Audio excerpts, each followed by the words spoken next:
had a nice little draft party with kind of my close family, about 5 to 10 of us watching the draft in my living room. All the build up, the emotion of hearing your name called and who was going to pick me and all that sort of stuff was definitely going through my mind. I ended up getting picked in the 4th round, and even I think once you start creeping to the 3rd round, you wonder like, am I going to get picked?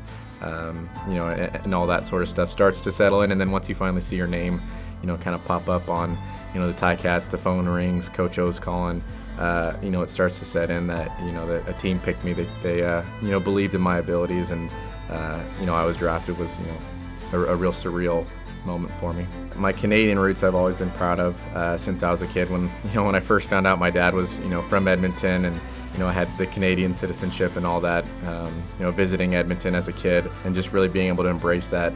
Once I got to university, got to play for Team Canada, kind of rep the flag on my chest in 2016 at the International Bowl, and it's always been a dream of mine to be a pro football player and to do that in the Canadian Football League as a Canadian, and hopefully inspire the next generation of kids coming up.